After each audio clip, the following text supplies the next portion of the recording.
ভাবছেন আজকে কিসের নিয়ে আজকে ভিডিও করছি। আজকে আমাদের গ্রাম বাংলায় অনেক রকম জিনিস দেখা যায়, যেটা হচ্ছে যে এই ভদ্রলোক যারা দুজনকে দেখতে পাচ্ছেন এনারা বীরভূম থেকে এসেছেন এবং মা শীতলার একটা ছোট মূর্তি নিয়ে ওই নিজেদের ঝুড়ির মধ্যে নিয়ে এসে এখানে পাড়ায় পাড়ায় চাল ডাল আর তেল এই সবগুলো চেয়ে বেড়াচ্ছেন। আর ওনারা গ্রামে পুজো করবে, ওনাদের চাষবাস আছে, মাছ চাষ আছে, সবই আছে। তো এনারা গ্রামে গ্রামে তুলে শীতলা মায়ের পুজো করার জন্য গ্রামে গ্রামে ঘুরছেন। আর ঘুরে ঘুরে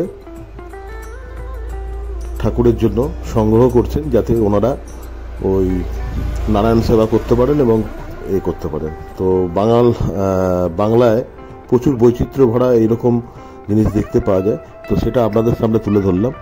তো দেখুন, যদি ভালো লাগে আমার এই ছোট্ট ভিডিওটা, তো অবশ্যই লাইক শেয়ার সাবস্ক্রাইব করুন।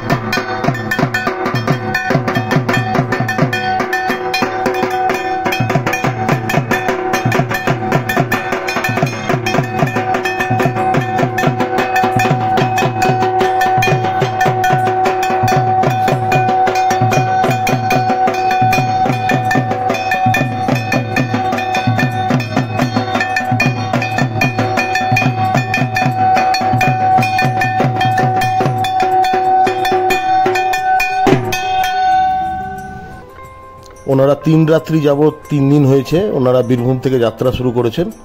আর বীরভূম শহরের কাছে ওনাদের বাড়ি, গ্রাম আছে। তো যেখানে সারাদিন ধরে এরকম আদায় করে বেড়ান আর মন্দিরে রাত্রেবেলা সেই মন্দির প্রাঙ্গণে শুয়ে থাকেন। আবার পরের দিন সকালবেলা চান টান করে ঠাকুরের নাম নিয়ে আবার গ্রামে গ্রামে বাড়ি বাড়ি এইভাবে সংগ্রহ করে বেড়ান শীতলা মায়ের জন্য দান দক্ষিণা।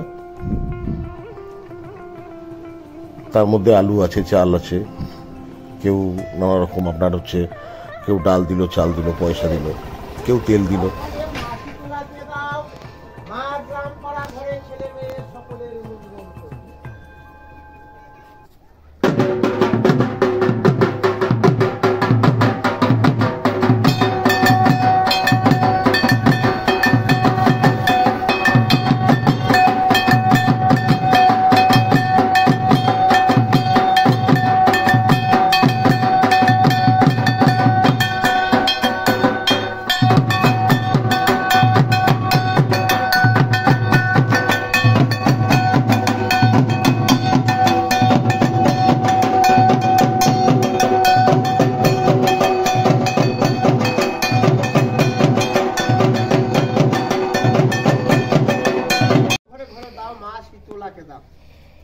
মা এসেছেন মঙ্গলের জন্য, গ্রামের মঙ্গলের জন্য, ছেলে মেয়ে সকলের মঙ্গলের জন্য।